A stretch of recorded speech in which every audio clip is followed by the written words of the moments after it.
in an unknown world until now.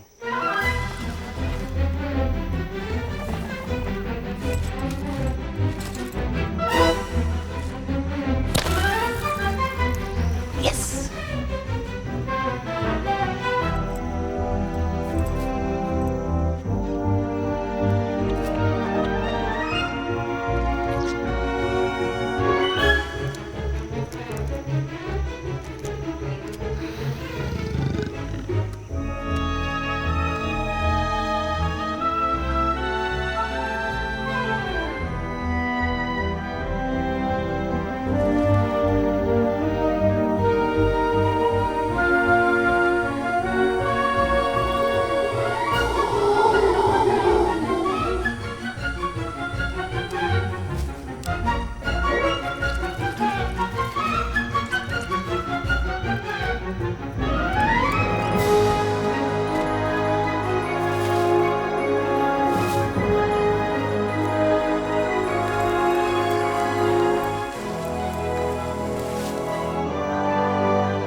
A new breed of explorer is now venturing out onto the green roof of the world. Going where no one has gone before, we join the adventures of these heroes of the high frontier.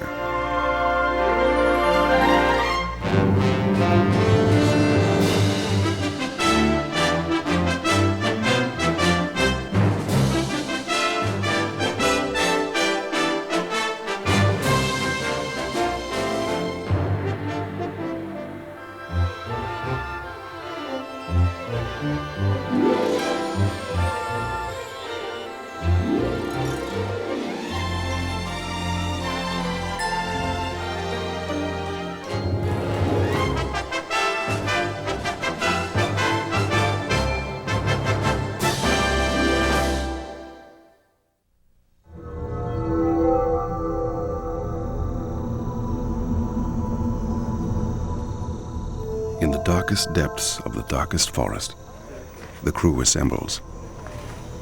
Denis, t'as une idée de l'endroit où tu souhaites aborder là? The pioneering spirit harnesses modern technology as a courageous band sets off on a voyage of discovery.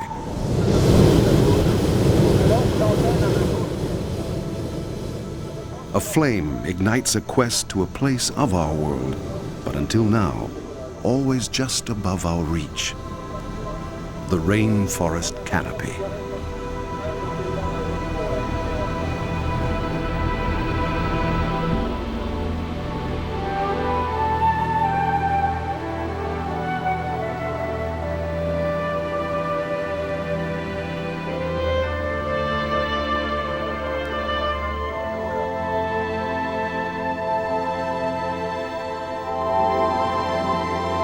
Almost a century ago, explorer William Beebe wrote, "Yet another continent of life remains to be discovered, not upon the earth, but 100 or 200 feet above it.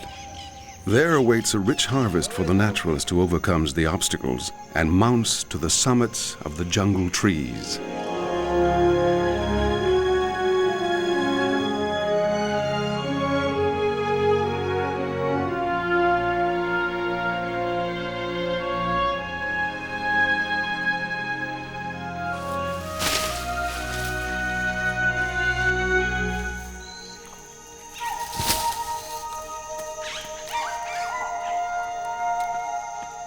The rainforest canopy is home to more living creatures than anywhere else on the face of the earth. Many are born here and will die here too, rarely if ever touching the earth. Their lives, their whole world has been a mystery. The canopy is the last biological frontier on Earth.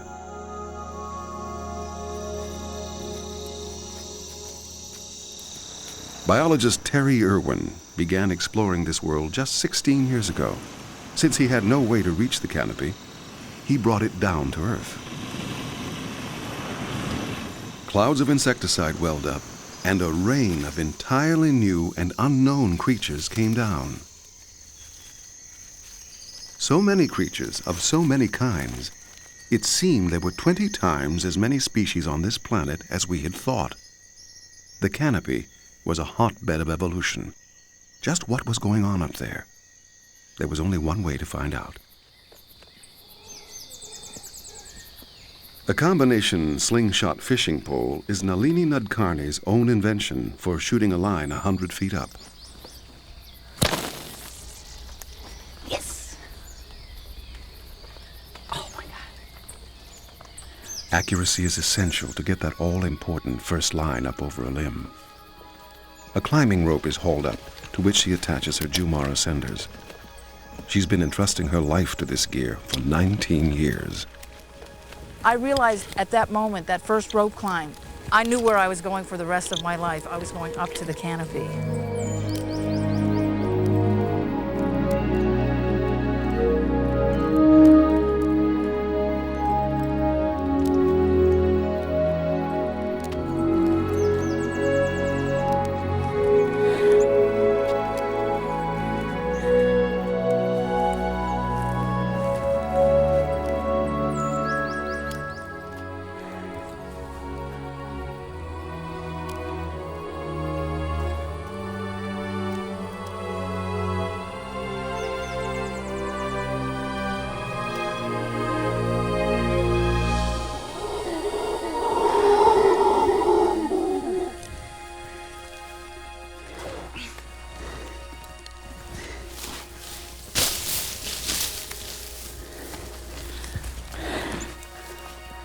It takes hard work and courage to conquer this new world. But when they climb, Nalini and other Canopy researchers are also returning to a very old world. Our ancestors lived in trees. Perhaps we are returning to a place buried deep in our primal memory.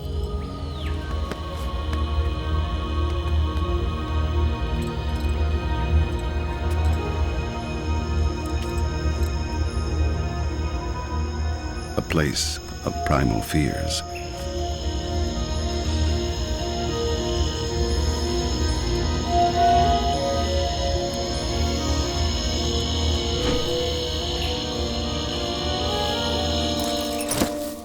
Braving these dizzying heights, the first Canopy researchers discovered a complex web of life.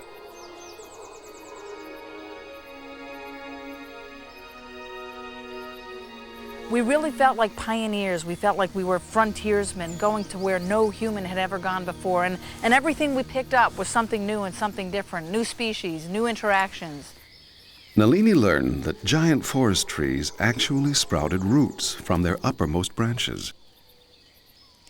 J. Malcolm found that animals believed to be extremely rare were actually common creatures, if you knew where to look for them. Meg Laumann investigated the chemical warfare between animals and plants, a source of the Canopy's bewildering diversity. And Neil Rettig spent months up a tree, unveiling the life of one of the world's most magnificent eagles. Working in the Canopy has taught them that this is where the rainforest lives, where light is turned into life. The canopy is the powerhouse of the forest. It's where sunlight changes into stored energy. It's where trees reproduce, where the flowers and the fruits are, where pollination takes place, where fruit dispersal takes place. So I think it's really where everything's happening in the forest. This is where the birds feed. You can see where all the bark and the epiphytes have been sort of knocked off, because this is where the birds themselves and the monkeys come and feed on these big fruits. I can't believe Today I got up much higher than I ever had before. I was able to shift the ropes around so that I was actually able to get to the very top of this tree. Wow! Wow! I can see forever!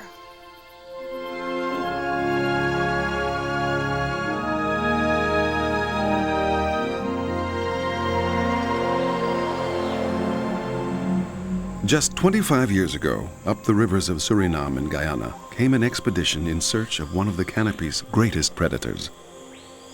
It was the personal quest of a 23-year-old Neil Rettig. He and two friends sought to witness and film the life of the harpy eagle.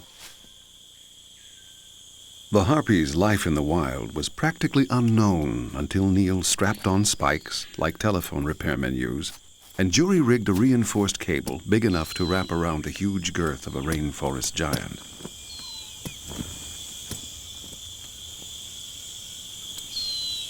Somehow they scaled 150 feet to reach the nest.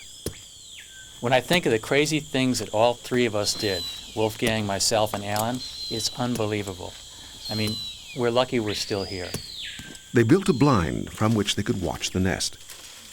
They used a ladder to climb from the crown of one tree up into the nest tree itself. While exposed outside the blind, they were under frequent attack by the most powerful eagle in the world. When the blind was complete, Neil looked through his lens to meet the fierce gaze of the harpy for the first time.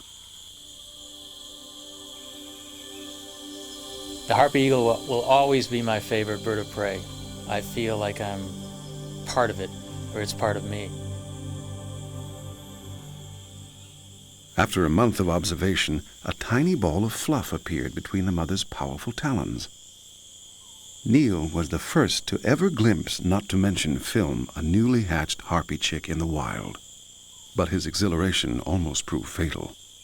I had just finished spending 3 days in the blind watching the chick hatch, and I was completely overwhelmed with excitement.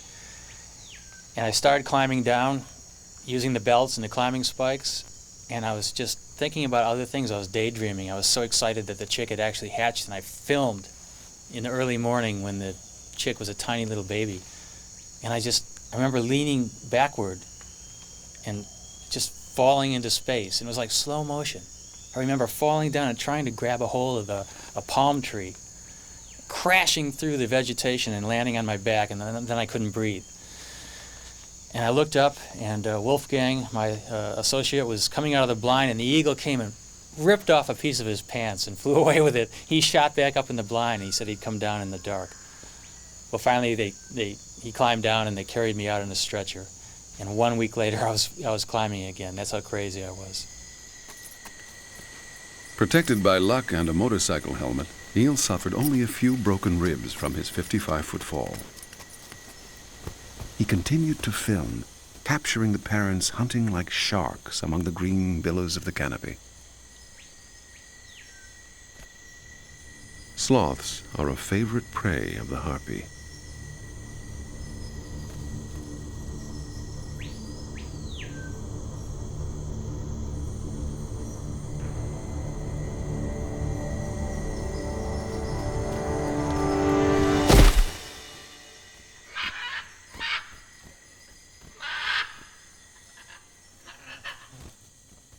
Usually they eat part of it before bringing it to the nest, but this time dinner is delivered alive. Neil wanted to follow the chick to independence, but having survived a fall from 5 stories, he was felled by an insect bite.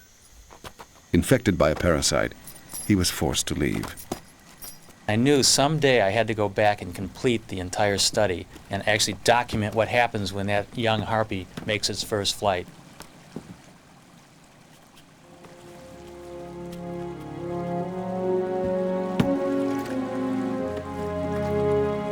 Neil was one of the first to venture up into this high-flung new frontier, but he and other pioneers were soon climbing into canopies all over the world. The rainforest canopy is like an 8th continent, an archipelago of floating islands that encircles the globe in a belt above the equator. Originally, it covered 12% of the planet's land area, but more than half of it has been destroyed by logging and agriculture. Yet it remains home to more than half of all the animals and plants living on Earth. Canopy explorers are discovering that each island of rainforest has a nature all its own.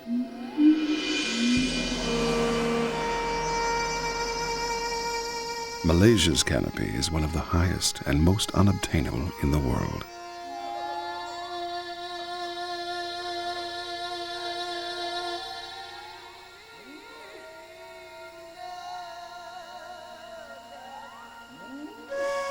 Like giant lollipops, trees rise 100 feet before spreading their crowns into the clouds.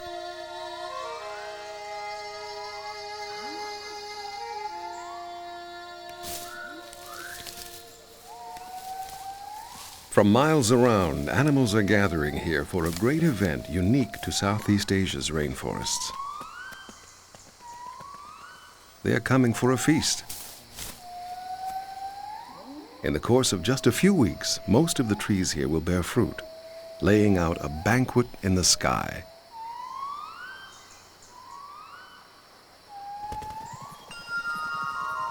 The seeds of the tallest trees helicopter down 100 feet into the canopy below. From there, it's another 100 feet, down into the dark.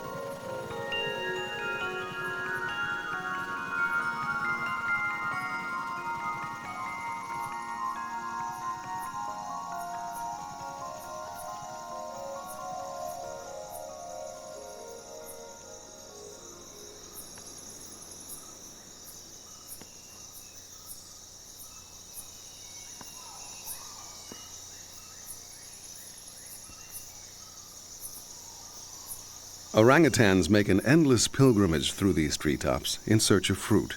They travel alone, except for females and their young.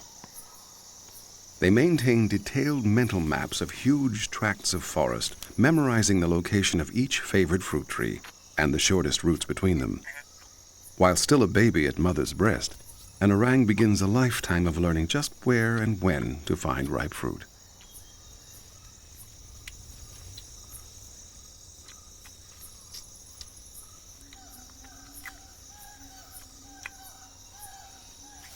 When a wave of mass fruiting hits a valley, it gives the orangs something more precious than food. A chance to socialize with their own kind. Infants get a rare chance to play with others their own age.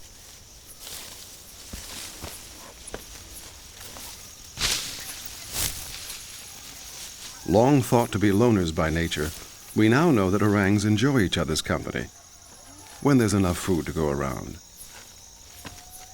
Even the big males are welcome to join the party.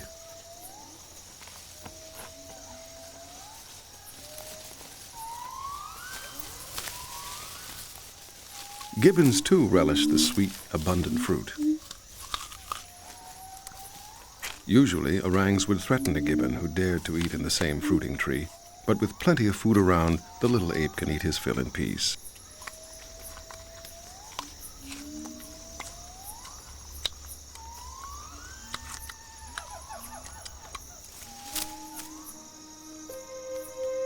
Then he swings away with effortless grace, hundreds of feet above the ground.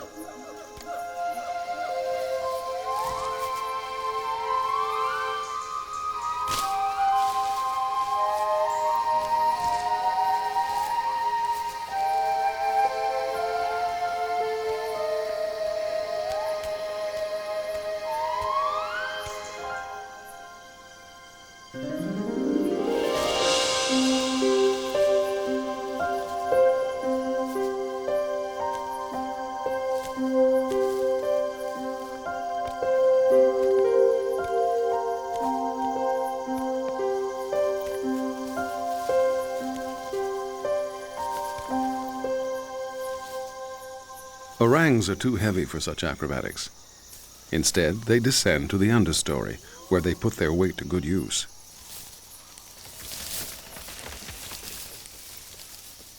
Still 50 feet above the forest floor, they sway back and forth on the pliable saplings, working their way between the taller fruiting trees.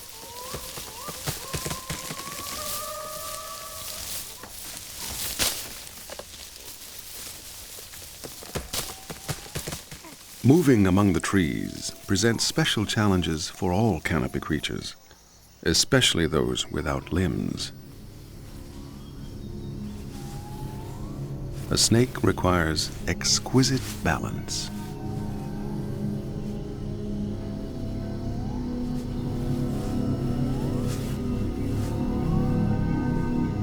This one is quite comfortable with life out on a limb.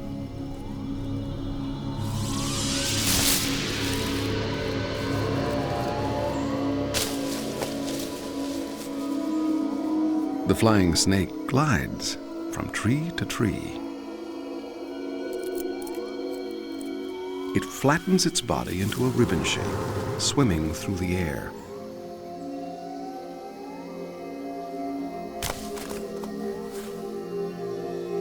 It's not easy to escape such a talented predator.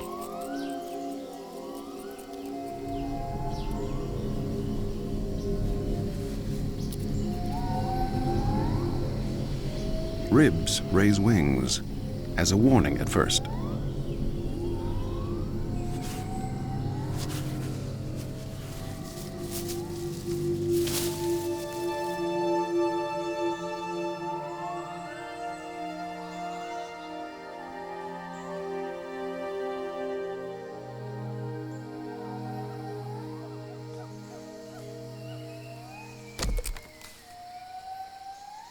Flying dragons soar through the open colonnades of a Malaysian forest, just one leap ahead of their predators.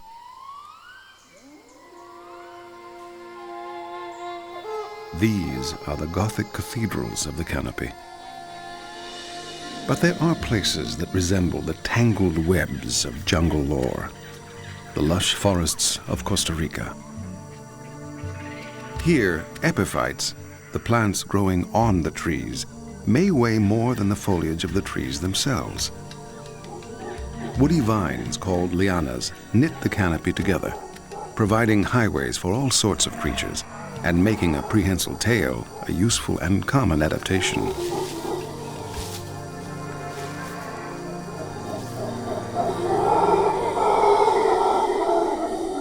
The booming calls of howler monkeys attract the attention of a passing jaguar.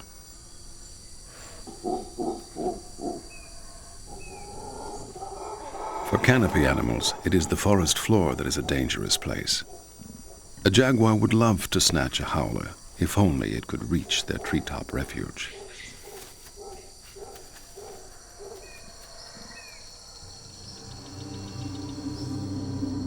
The close-knit canopy is a green roof shading the forest floor, a dark netherworld populated by the undead.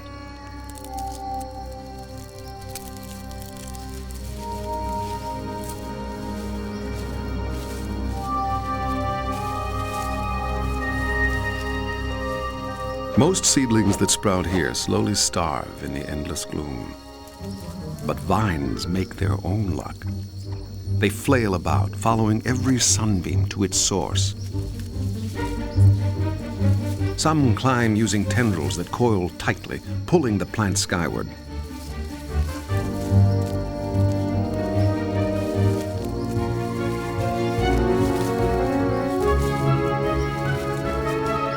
Others take a more direct approach, wrapping their stems around any support that leads up to the light.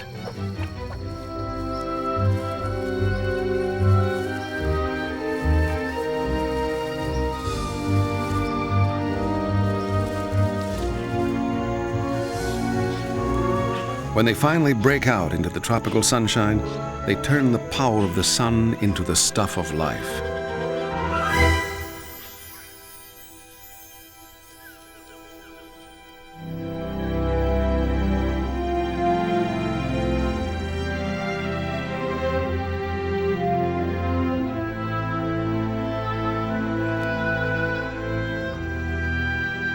No sooner is light turned into substance than it is consumed, transforming the sun's energy yet again.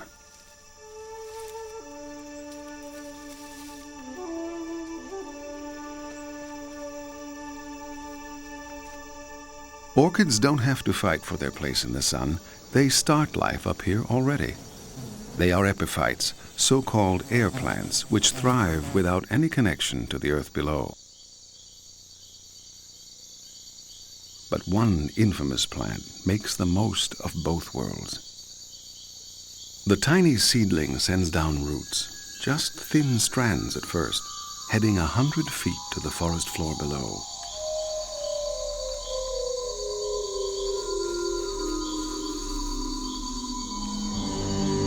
Once it connects with the earth, it gains new power. Its leaves compete for light with the host tree, while its roots multiply and merge into misshapen limbs. They wrap around the trunk of the host in a deadly embrace. Constricted and starved of light, the host usually dies and rots away, while the roots solidify into the trunk of a forest giant with an empty heart.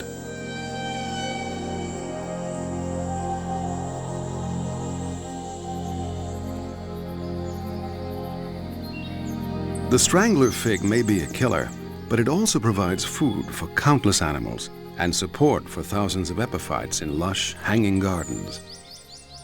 Epiphytes are the particular passion of Nalini Nadkarni. She practically lives up here when she's working.